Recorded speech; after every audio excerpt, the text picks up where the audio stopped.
കേരളത്തിൻ്റെ ഭാവി വാഗ്ദാനമായ നീന്തൽ താരം റോഷൻ റോയ് ഇതാ ഇവിടെ നിങ്ങളുടെ മുമ്പിൽ അഭ്യാസങ്ങളുടെ ഒരു ഒരു ഒരു കെട്ടഴിച്ചുവിടാനായിട്ടുള്ള ശ്രമത്തിലാണ്. അടുത്ത ഒളിമ്പിക്സിലേക്ക് വേണ്ടിയിട്ടുള്ള ഒരു സാധ്യത കൂടിയാണ് ഇതിലൂടെ ലക്ഷ്യമിടുന്നത് ശ്രീ റോഷൻ റോയ്.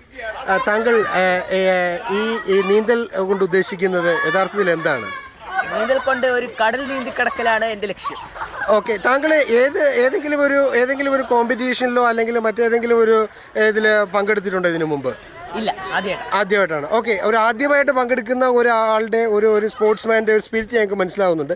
പക്ഷേ ഇതുപോലത്തെ ഒരു ചെറിയൊരു കുളത്തിൽ താങ്കൾ നീന്തി പഠിച്ചിട്ട് എങ്ങനെ ഒരു ഒളിമ്പിക്സ് പോലുള്ള വലിയൊരു വേദിയിലേക്ക് എങ്ങനെയാണ് പോകാനായിട്ട് ഉദ്ദേശിക്കുന്നത്? ഇപ്പൊ എന്ത് പറയാനാ, എവിടെയായാലും കുളത്തിലല്ലേ നമ്മൾ നീന്തുന്നത്. എന്തായാലും കുളമാണ്, മൊത്തം കുളമായി. ഓക്കെ, അങ്ങനെയാണെങ്കിൽ താങ്കളുടെ ആ ഒരു പെർഫോമൻസ് ഒന്ന് കാണാൻ ഞങ്ങൾക്ക് താല്പര്യമുണ്ട്.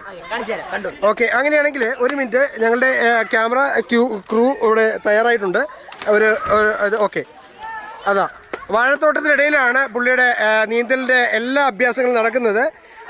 വളരെ ശക്തമായ ഒരു കായിക കാണികളിവിടെ തടിച്ചു കൂടിയിരിക്കുകയാണ്.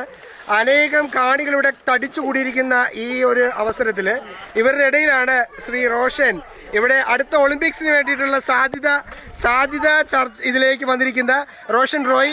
അതെ, ചാടിക്കോളൂ.